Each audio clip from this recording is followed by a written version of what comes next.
Salut! Bonjour à tous, salut tout le monde, j'espère que vous allez bien et bienvenue pour la suite de ce tuto Passer facilement le permis côtier. Et aujourd'hui nous allons aborder la question de la sécurité et du matériel à bord à prendre lorsqu'on va naviguer en mer. Et j'ai voulu commencer cette vidéo par une belle citation de Paulo Coelho.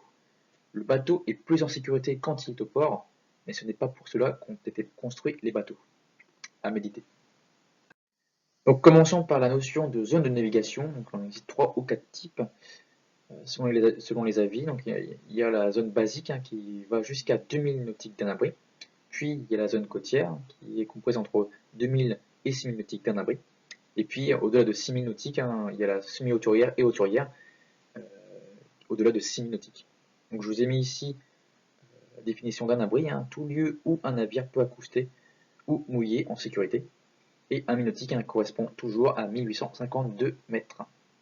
Passons maintenant à la notion de catégorie de conception. Donc en fait, les bateaux sont classés en 4 catégories de conception selon leur aptitude à affronter des conditions de navigation, caractérisées par une force de vent, donc sur l'échelle de Beaufort, et puis caractérisées par une hauteur significative des vagues. Donc en fait, il existe 4 types de catégories de conception, donc A, B, C et D, et plus la conception se rapproche de A, plus le bateau est apte à affronter des vents violents et des grosses vagues. Donc on va commencer par mémoriser la catégorie B, qui est la plus facile. Donc la catégorie B peut résister à des vents de force 8 et à des vagues de 8 mètres. Eh bien, B ressemble très fortement à 8. Quand on regarde un peu la lettre et le chiffre, eh bien B et 8 se ressemblent. Eh bien, tout est 8 dans le B. Du coup, B force 8 et 8 mètres. Et puis après, il y a la catégorie C. C peut résister à des vents de force 6. C est très proche du 6, avec le chiffre 6.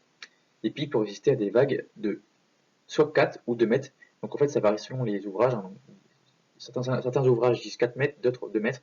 Donc du coup, pour mémoriser, eh bien pensez à 4 plus 2, ça fait 6. Donc du coup, vous aurez mémorisé la catégorie B et catégorie C.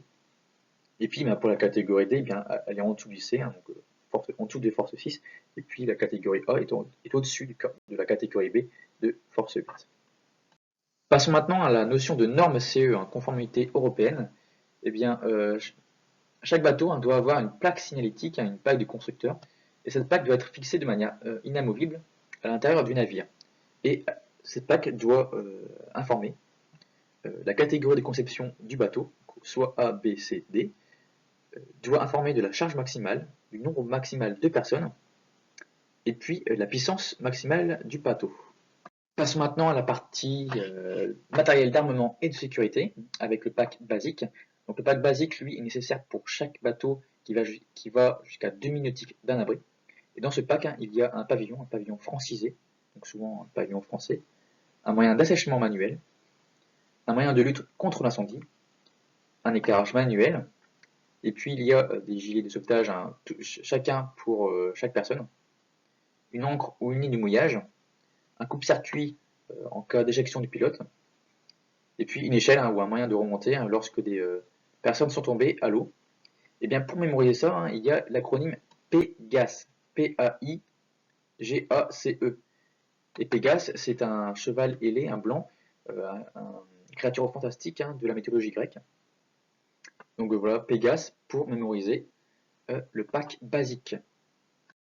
Et pour les chasseurs, il y a aussi une bécasse. Une bécasse, ça marche aussi pour l'acronyme PECAS.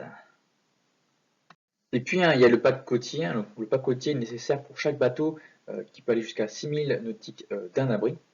Et en plus du pack côtier, il doit avoir le pack basique qui peut aller jusqu'à 2000 nautiques.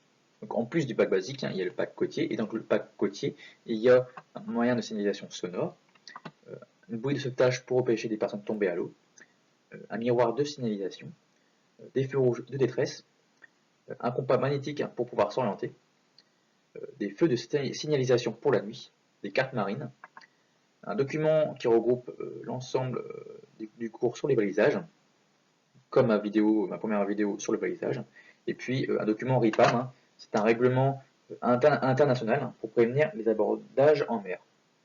Et puis pour mémoriser ça, eh bien, il y a l'acronyme et l'image mentale.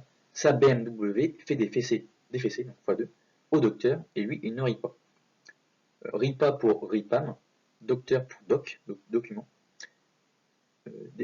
WC pour fessé, et sa BMW pour SBM. Donc oui, c'est assez loufoque, hein, mais ça marche, croyez-moi. Donc là, je vous ai mis une image des codes Rousseau qui met en image les différents matériaux qu'on peut trouver dans les différents packs. Donc restez un peu là-dessus, et puis en fait, ça regroupe vraiment ce que j'ai dit précédemment. Et puis pour finir, il y a la notion d'autonomie. Hein. Pensez toujours, hein, soyez prévoyants, à avoir une réserve de 30% en plus d'essence, hein, pour s'assurer que le navire emporte une quantité de combustible suffisante, hein, pour éviter les pannes en mer. Et petit entraînement, hein, qu'est-ce qu'un abri? Question 2, la météo annonce des vents de force 8, hein, peut-on prendre la mer avec un navire de conception C? Question 3, quelles sont les normes CE? 4, comment est déterminée la catégorie de conception d'un navire? Et donc pour les réponses, hein, donc, un abri est tout lieu où un navire peut accoster ou mouiller en toute sécurité. Pour la 2, donc non, hein, car il n'est pas conçu pour affronter les vents de cette force. Pour la question 3, c'était la catégorie de conception, charge maximale, puissance maximale, nombre max de personnes. Et 4, hein, donc en fonction de son aptitude à affronter l'état de la mer et les vagues.